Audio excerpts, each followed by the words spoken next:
Hello friends, welcome to our Narpavi kitchen.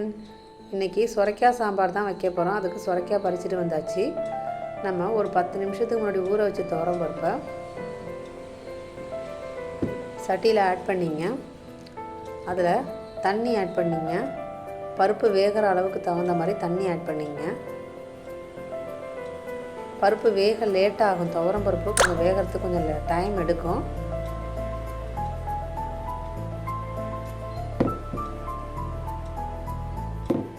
Case ஸ்டவ்வை விட விறகடுப்பில் சமைச்சு சாப்பிட்ற டேஸ்ட்டே தனி தான்.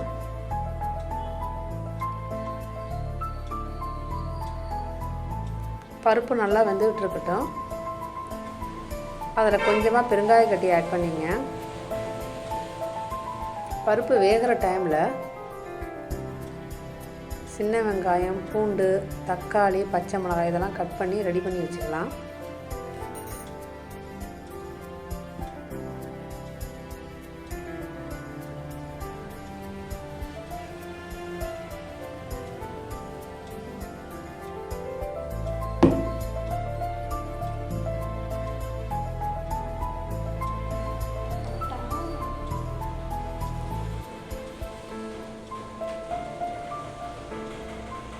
பருப்பு நல்லா கொதி வந்துருச்சு. ஆனால் வேகிறதுக்கு கொஞ்சம் டைம் எடுக்கும்.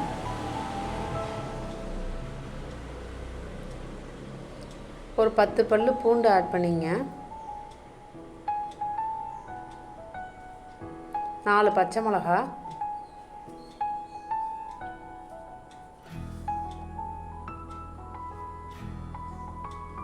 வெங்காயத்தை நீல வாக்கில் கட் பண்ணி எடுத்து வச்சிங்க.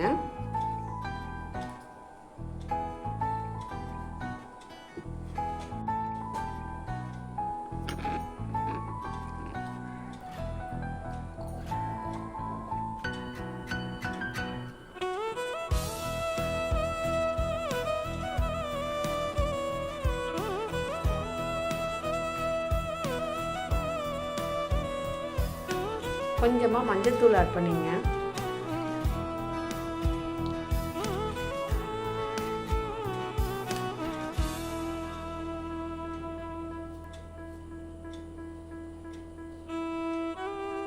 தக்காளியை கட் பண்ணி அதையும் தனியாக எடுத்து வச்சிங்க.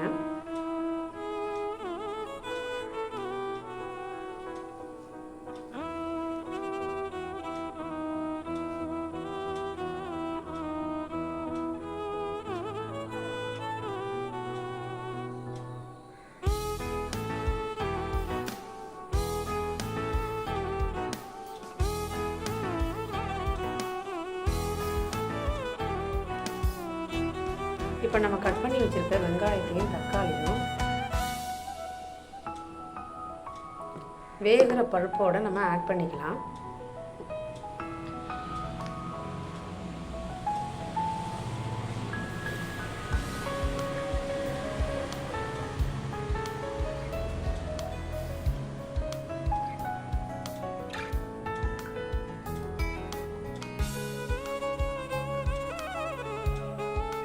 வெங்காயம் தக்காளி லேட்டாக தான் சேர்க்கணும்.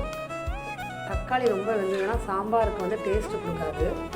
அதனால தான் அதை கொஞ்சம் லேட்டாக ஆட் பண்ணிக்கிறோம்.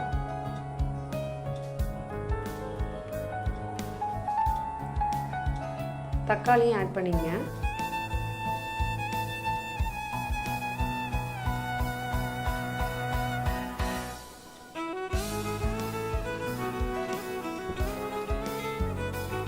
சுரைக்காவை கட் பண்ணி தனித்தனி பீஸாக எடுத்து வச்சுக்கலாம்.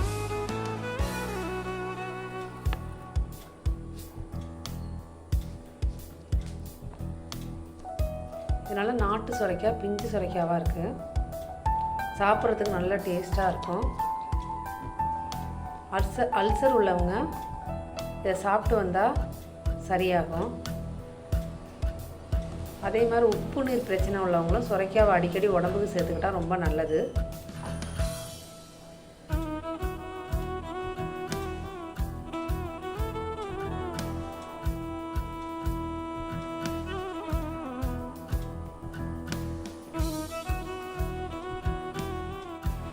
துவரம் பருப்பு நல்லா வெந்துருச்சு. நம்ம கட் பண்ணி வச்சுருக்க சுரைக்காவை கொஞ்சம் கொஞ்சமாக ஆட் பண்ணுங்கள்.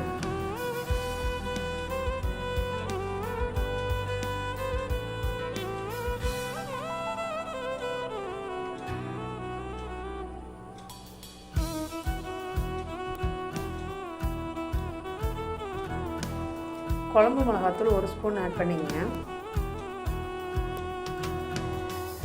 தேவைக்கேற்ப கல்லுப்பு ஆட் பண்ணிங்க.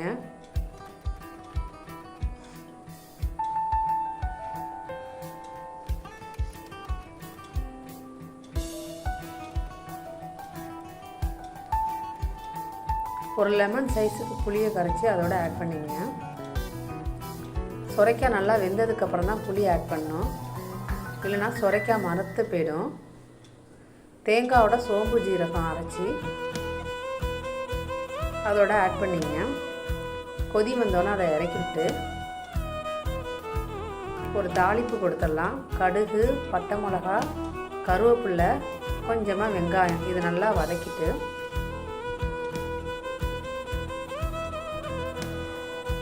நம்ம ரெடி பண்ணி வச்சுருக்க சாம்பாரோட ஆட் பண்ணிடுங்க.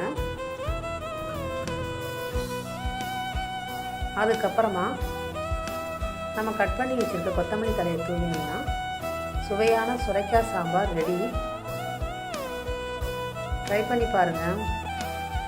இந்த மாதிரி விறகடுப்புல சமைச்சு பாருங்கள், உண்மையிலேயே சூப்பராக இருக்கும். லைக் பண்ணுங்கள், ஷேர் பண்ணுங்கள், சப்ஸ்கிரைப் பண்ணுங்கள்.